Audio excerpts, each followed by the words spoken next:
যে কোরআনে কারীমের মাধ্যমে আপনার আমার ইমাম 5 ওয়াক্ত নামাজের ইমামতি করে, যে কোরআনের মাধ্যমে আপনার আমার জাহান্নাম থেকে বাঁচা সহজ হয়ে যায়, সেই কোরআনে কারীম 2 জন স্বামী স্ত্রী মিলে পড়তেছিল আর শিখতেছিল। হযরতে ওমর তখন মুসলমান হয় নাই, নবীজির দরবারে যাবে, নবীজির কল্লা কেটে এনে আবু জাহেল থেকে পুরস্কার গ্রহণ করবে। আমার ভাইয়েরা, কথাগুলো খুব মনের দিলের কান দিয়ে শুনবেন। হযরত ওমর রাদিয়াল্লাহু তাআলা আনহু মুসলমান হয় নাই, রওনা হয়ে গেছে, আল্লাহর নবীর কাছে যাইবে, একটাই উদ্দেশ্য দুনিয়া, সেই দুনিয়ায় লাভবান হইবে। প্রতিমধ্যে যখন খবর পায় তুমি যে কার কাছে যাচ্ছ, তুমি যার কাছে যাচ্ছ তার দিন আর ইসলাম, তার কোরআন আর আদর্শ তোমার ঘরের মধ্যেই তো ফিট হয়ে গেছে। রহে মেরে মস্কন রহে মেরে মস্কন হওয়ালে কাবা बने मेरे मदफन दियारे मदीना। या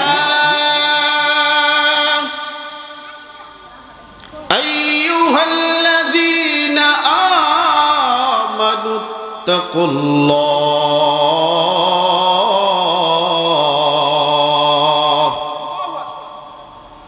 हक़्क़ तुक़ातिही वला तमूतुन्ना इल्ला व अंतुम मुस्लिमून।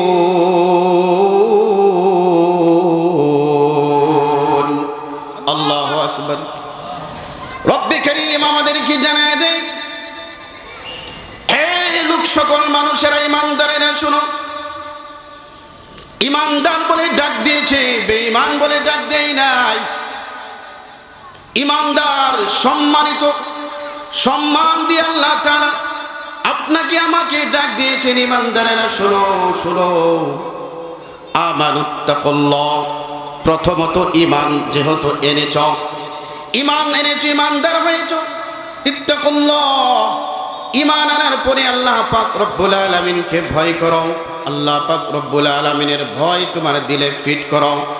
আল্লাহ তাআলার ভয় যদি ফিট হয়ে যায়, আল্লাহ তাআলার ভয় যদি আপনার আমার হৃদয়ে সঞ্চার হয়ে যায়, আল্লাহ তাআলার ভয় নিয়ে যদি দুনিয়াতে চলতে পারি, আল্লাহ তাআলার ভয় আমার আপনার জিহানে, আমার আপনার চোখে, আমার আপনার জিহ্বায়, আমার আপনার হস্তদয়ে, আমার আপনার পদদয়ে, আপনার আমার দিলের ভিতরে যদি মালিকের ভয় ঢুকে দুনিয়াতে চলতে পারে, তাহলে আমার ভাই আল্লাহ পাক রব্বুল আলামিন আপনাকে আমাকে দুনিয়ার মধ্যে এমন এক মানুষ রূপে তৈরি করবেন, এমন এক মানুষের জিন্দেগি দান করবেন, যেই মানুষ তার জাহান দিয়া গুনাহ করতে পারে না, তার চোখ দিয়া গুনাহ করতে পারে না, তার জিহ্বা দিয়া গুনাহ করতে পারে না। চোখ দিয়া যখন গুনাহ করতে যায় তখন মালিকের প্রতি ভয় চলে আসে। হস্তদ্বয় দিয়া যখন গুনাহ করতে যায় তখন মালিকের প্রতি ভয় চলে আসে। জাহান দিয়া যখন গুনাহ করতে চায় তখন মালিকের ভয় চলে আসে। যখন পদদ্বয় দিয়া গুনার কাজে যাইতে চায়, মালিকের ভয় তার হৃদয়ে চলে আসে। মালিকের ভয়ে, আল্লাহ পাকের ভয়ে আর গুনার কাজে দুনিয়ায় যায় নাই, গুনার কাজে দুনিয়ায় সম্পাদন করে নাই। শুধুমাত্র একটাই কারণ, মালিকের সামনে আপনার আমার দাঁড়াইতে হবে, মালিকের সামনে আপনার আমার কথা কর্তব্য হবে। কিয়ামতের দিন, আদালতের দিন, যেদিন আল্লাহ আপনাকে আমাকে হাজারো কোটি মানুষের সামনে দাঁড় করায়া জবাবটা চাইবেন, বান্দা তোমারে আমি হাত থেকে পা থেকে মাথা থেকে পায়ের তলা পর্যন্ত যা অঙ্গ প্রত্যঙ্গ আমি দিয়েছিলাম, সেই অঙ্গ প্রত্যঙ্গগুলো আমি আল্লাহর ভয়ে দুনিয়ার মধ্যে আমার কাজে লাগিয়েছ কিনা। যদি আপনি আমি এই দুনিয়ার মধ্যে আল্লাহ তাআলার ভয়ে আমাদের অঙ্গ প্রত্যঙ্গগুলো মালিকের কাজে লাগাইতে পারি, তাহলে আল্লাহ পাক রব্বুল আলামিন হাসরের ময়দানে আপনার আমার জিহ্বা দিয়া উচ্চারণটা, এই প্রশ্নের উত্তরটাও সহজ করে বের করে দিবেন। সুবহানাল্লাহ। আমার ভাইয়েরা, হাক্কা তুকাতিহি, হক মানে সত্য, হক মানে সত্য। সত্যটা যখন আপনি আমি উপলব্ধি করব, সত্যটা যখন আপনি আমি আপনার আমার হাতে, চোখে, জিহ্বায়, পদদ্বয়ে, অঙ্গ প্রত্যঙ্গগুলোর মধ্যে যখন সেইগুলো বসায় নিব, হক কোরআনে কারীম যেটা বলেছেন সেটাই হলো হক। কোরআনে কারীম সৎভাবে চলতে বলেছেন, এই কথাটাই হক। কোরআনে কারীম অসৎ রাস্তা ছেড়ে দিতে বলেছেন, এটা ছেড়ে দেওয়ার নামে হক। আমার ভাইয়েরা, এই জন্য কোরআনে কারীম আপনাকে আমাকে জীবনের পাথেও বানাইতে হবে, জীবনের সঙ্গী বানাইতে হবে। কোরআন কারীম যদি আপনার আমার সঙ্গী থাকে, কোরআনে কারীম যদি আপনার আমার সঙ্গী বন্ধু থাকে, তাহলে দুনিয়ার জমিনে আপনার আমার গুনাহ করা সম্ভব হবে না। যেদিকেই তাকাইব চোখ দিয়া নেকি হবে, নেকি হবে। যেখানেই হাত দিয়া ধরবো সেখানেই আপনার আমার নেকি হবে, নেকি হবে। যেখানেই পদদ্বয় দিয়া ভ্রমণ করব সেখানেই আপনার আমার গমনের মধ্যে সওয়াব হবে, সওয়াব হবে। আপনি আমি যে বিষয় কোরআনে কারীম সঙ্গী বানাইয়া চিন্তা ফিকির করব, সেই চিন্তা ফিকিরের মধ্যে আল্লাহ তাআলা আপনার আমার জন্য সওয়াব লিখবেন, সওয়াব। সুবহানাল্লাহ। আমার ভাইয়েরা, এই জন্য কোরআনে কারীমকে সঙ্গী বানাইতে হবে। কোরআনে কারীম হচ্ছে আমাদের আসল বন্ধু। বলেন, আমাদের আসল বন্ধু কে? কোরআনে কারীম হচ্ছে আমাদের আসল বন্ধু। কোরআনে কারীমই পারে আপনাকে আমাকে সঠিক পথ দেখাইতে, কোরআনে কারীমই পারে আপনাকে আমাকে সহজ রাস্তা দেখাইতে, কোরআনে কারীমই পারে আপনাকে আমাকে দুনিয়ার যত গর্হিত কাজ আছে সেই সকল গর্হিত কাজ থেকে বাঁচানোর সঙ্গী একমাত্র কে? কোরআন এবং আল্লাহ। কোরআনের সাথে যদি আপনার আমার বন্ধুত্ব হয়ে যায়, মহান আল্লাহ আপনাকে আমাকে সহযোগিতা করবেন, গুনাহের কাজ থেকে বাঁচায় দিবেন। এই জন্য আল্লাহ পাক রব্বুল আলামিন আপনাকে আমাকে কোরআনে কারীম দিয়েছেন। কোরআনে কারীমের মাধ্যমে আপনার আমার জীবন গঠন করতে হবে। সাহাবায়ে কেরাম কোরআনে কারীমের মাধ্যমে নিজের জীবন গঠন করেছিলেন। সাহাবায়ে কেরাম নিজের জীবনে কোরআনে কারীমকে ফিট করেছিলেন। আমার ভাইয়েরা, হযরত ওমর ফারুক রাদিয়াল্লাহু তাআলা আনহু কট্টুর কাফের অবস্থায় যখন আল্লাহর নবী সাল্লাল্লাহু আলাইহি ওয়াসাল্লাম জনাবে মুহাম্মদুর রাসূলুল্লাহ সাল্লাল্লাহু আলাইহি ওয়াসাল্লামকে যখন নাকি হযরত ওমর মাথা গর্দান কাটার জন্য যায়, নাউজুবিল্লাহ, যখন সে কাফের রসুলের বিরুদ্ধে আচরণ করে, রসুলের আদর্শের বিরুদ্ধে আচরণ করে, ইসলামের বিরুদ্ধে আচরণ করে, কোরআনের বিরুদ্ধে আচরণ করে, এই কোরআনের বিরুদ্ধে আচরণ করতে গিয়ে সেই একটা অঙ্গীকার নামা মক্কাতুল মুকাররমায় আবু জাহেলের সাথে অঙ্গীকার নামা দিয়েছিল যে আমি যদি এই মুহাম্মাদের গর্দান কেটে এনে দিতে পারি তাহলে তুমি আমাকে কি দিবা? আবু জাহেল বলেছিল, তুমি যদি মুহাম্মাদের গর্দান কেটে আইনা দিতে পারো তাহলে আমি তোমাকে আমার পাল হইতে 100 লাল উট তোমাকে হাদিয়া দিব। নাউজুবিল্লাহ। রসুলের গর্দান কাটা যায় না, পৃথিবীর কেউ কাটতে পারবে না। হযরত ওমর ইসলাম গ্রহণ করে নাই মুশরিক অবস্থায়, দুনিয়ার লোভে। তার হাতে কোরআন নাই, তার জাহারে কোরআন নাই, তার দিলে কোরআন নাই। কোরআনবিহীন দুনিয়াতে চলাফেরা করছে, কোরআন ছাড়া দুনিয়াতে চলাফেরা করছে। নিজের জীবনকে দুনিয়া দিয়া সাজাইছে, নিজের জীবনকে আখিরাত ছেড়ে দিয়ে দুনিয়া দিয়া সাজাইছেন।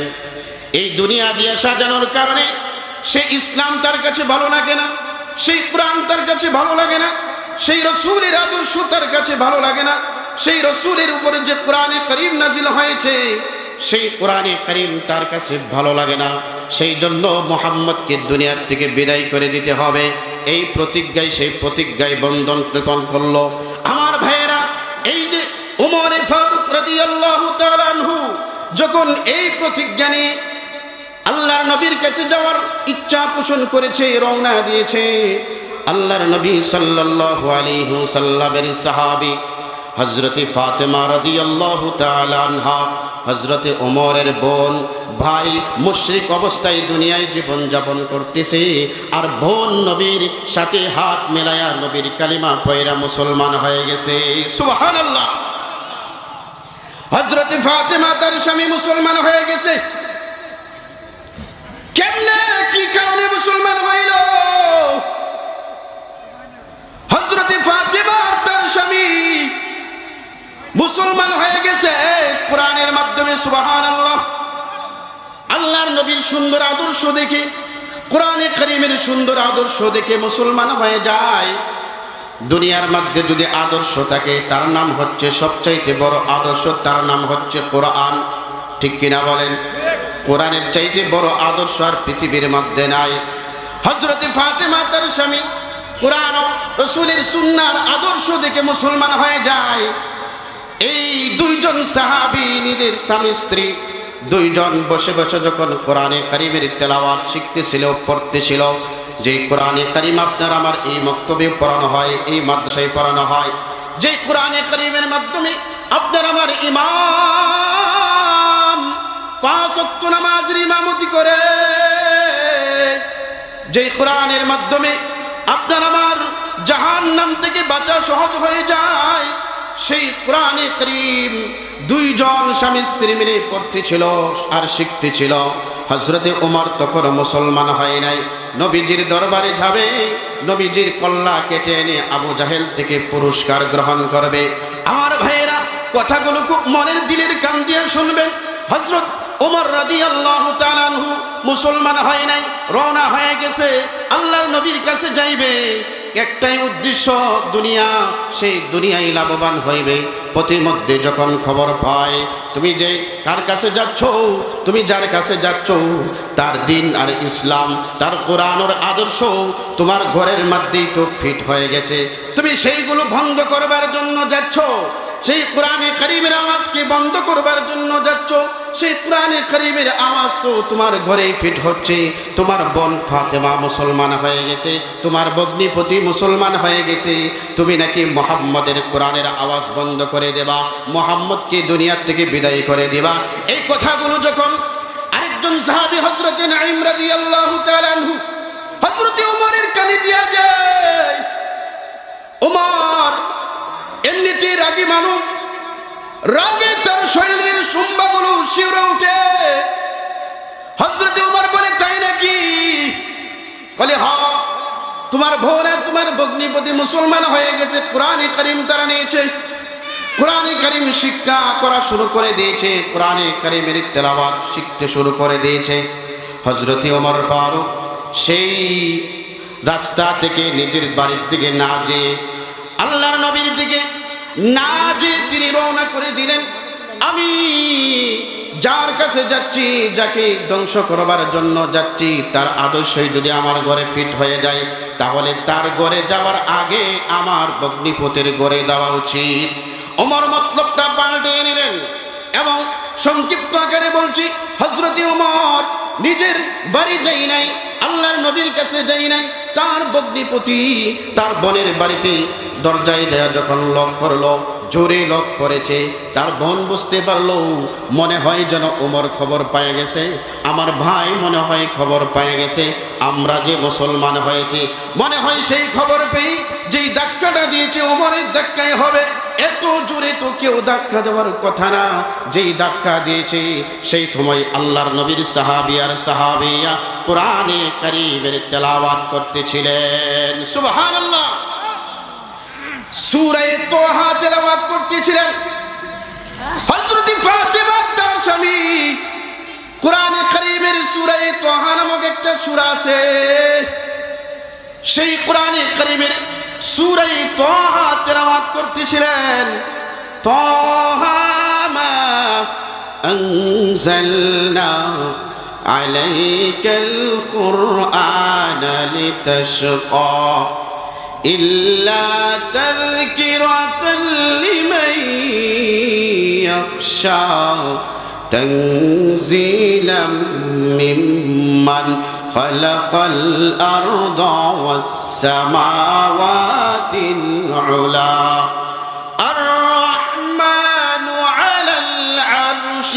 ইস্তাওয়া